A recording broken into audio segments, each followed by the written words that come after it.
Hello students, आज हम surface areas and volumes में न्यू टॉपिक पढ़ेंगे, surface area of a right circular cone. Last time हमने पढ़ा था surface area of a right circular cylinder. अब हम पढ़ेंगे surface area of a right circular cone. Now in a right circular cone, ये figure सी देखो, यहाँ पे ये एक राइट सर्कुलर कोन दिख रहा है। Point A is called the vertex, A B is called the height of the cone, BC is called the radius of the cone and AC is called the slant height of the cone. अब कोन सीधा तो होता नहीं है, वो ऐसा inverted V shape का होता है, करेक्ट। दिस इज योर कोन।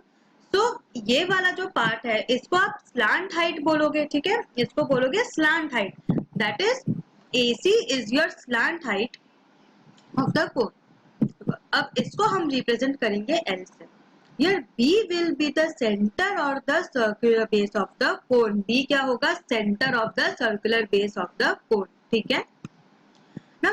यहाँ पे जो ये आपको दो फिगर्स दिख रही हैं, ये दो फिगर्स राइट सर्कुलर कोन्स नहीं है। क्यों? क्योंकि फिगर ए में देखो, the line joining the vertex to the centre of its base is not a right angle, correct. Obviously क्योंकि ये कोन क्या है? स्लैंटेड कोन है। And B, the base is not circular. यहाँ पे B में क्या प्रॉब्लम है कि जो बेस है वो सर्कुलर। So now समझ आया ये? So अब curve surface area of a cone क्या हो जाएगा? What is the formula of a curved surface area of a cone? Half into L into 2 pi r, which is equal to pi r L. Therefore, the curved surface area of the cone is equal to pi r L, where r is the base radius and L is the slant height. R is the base radius and L is the slant height.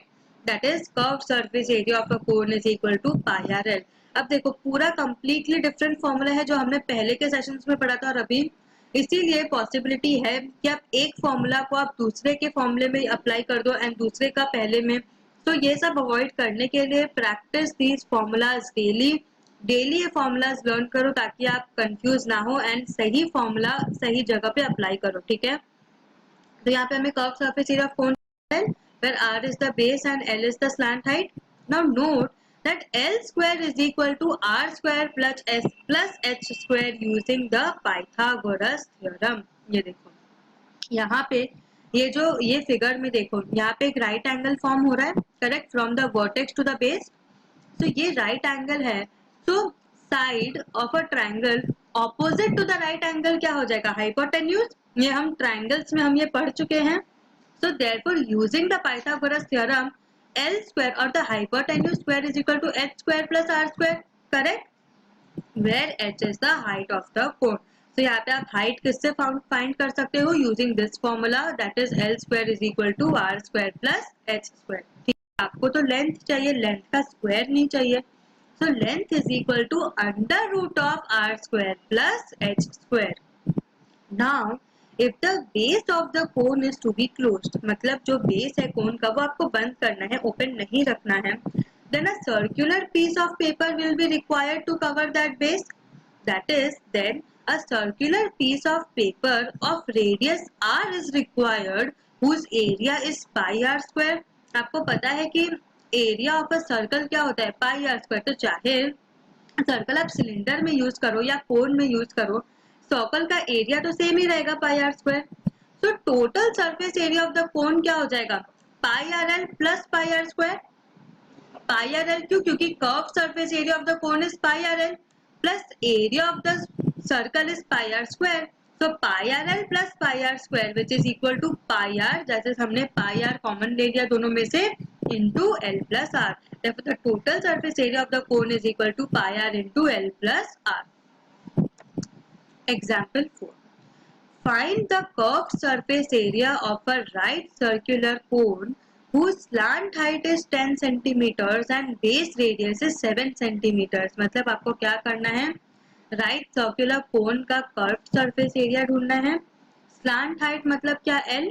L कितना है? 10 centimetres and base radius that is R कितना है? 7 centimetres. What is the formula for a curved surface area? Curved surface area is equal to pi rl, which is equal to 22/7 into 7 into 10 centimetre square, क्योंकि area है तो centimetre square हो जाएगा, which is equal to 220 centimetre square. अब ये calculation तो very easy, 7 7 cancel हो जाएगा, 22 into 10 is equal to 220 centimetre square. Correct. Example 5, the height of a cone is 16 centimeters and its base radius is 12 centimeter। मतलब कोन का height दिया है, slant height नहीं, height h is equal to 16 centimeters and base radius of the r is equal to 12 centimeters। Find the curved surface area and the total surface area of the cone। आपको क्या करना है, दोनों ढूंढना है, curve surface area and total surface area. Total surface area के मैंने क्या बोला था कि कर्व सरफेस एरिया में आप सर्कल का एरिया ऐड कर दोगे, that is pi R square add कर दोगे। करेक्ट। अब यहाँ पे देखो, this is the very important thing कि use pi is equal to 3.14। यहाँ आपको पाई की वैल्यू दी है, तो मतलब अगर आपने कैलकुलेशन में पाई इज इक्वल टू 22/7 लिया तो आपका सम गलत हो जाएगा। गलत हो जाएगा क्यों? क्योंकि क्वेश्चन में मेंशन किया है कि आपको पाई क्या यूज करना है, 3.14। So here h is 16 centimeter, r is 12 centimeter। So आप यहाँ पे इक्वेशन, ये पाइथागोरस इक्वेशन जो हमने फॉर्म किया था, L square is equal to h square plus r square, उससे L that is the slant height use कर सकते हो, तभी आपको CSA मिलेगा, that is curved surface area, that is L is equal to under root of 16 square plus 12 square, correct, which is equal to 20 centimeters। So L is equal to 20 centimeters। ठीक है, surface area find कर सकते हो, that is curve surface area is equal to, देखो very important, 3.14। यहाँ पे आप 22/7 लिखोगे तो आपका सम गलत हो जाएगा, क्योंकि क्वेश्चन में curve surface area and total surface area ही पूछा है।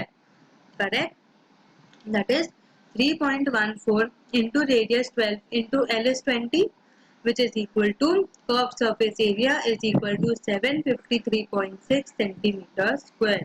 ठीक है, तो यहाँ पे अगर आपको कैलकुलेशन करना है तो इजी तरीका क्या है, सबसे पहले 12 इंटू 20 मल्टीप्लाई कर लो। ठीक है, फिर जो आपको 12 इंटू 20 क्या मिलेगा, 240 इंटू 3.14 कर दो तो आपको 753.6 सेंटीमीटर स्क्वायर मिल जाएगा। इससे आपका टाइम सेव होगा, नहीं तो आप पहले क्या करोगे, 3.14 इंटू 12, फिर जो आंसर आएगा इंटू 20, वो बहुत टीडियस हो जाएगा एंड लेंथी हो जाएगा, इसीलिए इजी कैलकुलेशन करने के लिए आप ऐसे करोगे। ठीक है, नाउ अब आपको चाहिए total surface area. Total surface area of a right angle right cone क्या हो जाएगा, pi R L plus pi R square. Pi R L आपको मिल गया 753.6 plus pi R square, pi क्या लोगे 3.14, I am constantly reminding, pi आप यहाँ पे लोगे 3.14, that is 3.14 into 12 into 12, which is equal to 452.16 centimeter square। तो टोटल सरफेस एरिया क्या हो जाएगा, 1205.76 centimetre square, that is 1205.76 centimetre square. समझ आया? Next, a corn cob shape somewhat like a cone. Corn cob क्या होता है, जिसमें वो भुट्टे के दाने होते हैं, वो कॉर्न कॉब हुआ, that is somewhat shape like a cone, has the radius of its broadest end as 2.1 metre. मतलब यहाँ बेस ब्रॉडेस्ट एंड होता है, आपको पता है कॉर्न जो है वो बेस से जब नीचे जाता है तो वो नैरो होता जाता है। Correct, so radius of its broadest end is 2.1 centimeter and length or the height is 20 centimeters। ठीक है, if each 1 centimeter square of the surface of the cob carries an average of 4 grains, मतलब 1 centimeter square जो surface है वो क्या करता है, averagely 4 grains of corn रखता है। ठीक है, find how many grains you would find on the entire cob। मतलब सबसे पहले आप क्या करोगे, इसका area ढूंढोगे and multiply by 4। So since the grains of the corn are found only on the curved surface of the corn cob, we would need to know the curved surface area of the corn cob to find the total number of grains on it। In this question, we are given the height of the cone, so we need to find the slant height। Correct, आपको height भी दिया हुआ है आपको radius भी दिया हुआ है, तो आपको L मिल जाएगा।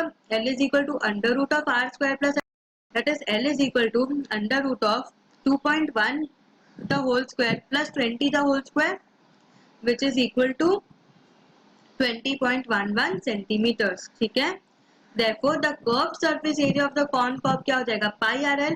अब देखो यहाँ पे आपको नहीं बोला है कि पाई की वैल्यू होगी 3.14, ठीक है, क्वेश्चन में नहीं दिया है, तो मैंने यहाँ पे क्या यूज किया है 22/7। therefore the curved surface area of the cone curve is equal to pi R L is equal to 22/7 into 2.1 into L जो हमने अभी फाइंड किया 20.11 centimetre square which is equal to 132.726 centimetre square. ठीक है, तो यहाँ पे मैंने round off up to 2 decimal places कर दिया है, तो क्या हो जाएगा 132.73 सेंटीमीटर स्क्वायर। ठीक है, जरूरी नहीं है अगर क्वेश्चन में दिया हो कि round off up to number of कुछ नंबर ऑफ डेसिमल प्लेसेस, तब उसी नंबर ऑफ डेसिमल प्लेसेस में राउंड ऑफ करोगे। आप अपने मन से कभी भी, जैसे अगर बोला है round off up to 2 decimal places, तब अप टू 1 डेसिमल प्लेस करके नहीं छोड़ोगे, नहीं तो वो आंसर गलत हो जाएगा। अप टू 2 डेसिमल प्लेस मतलब 2 डेसिमल प्लेसेस तक ही आपको राउंड ऑफ करना है।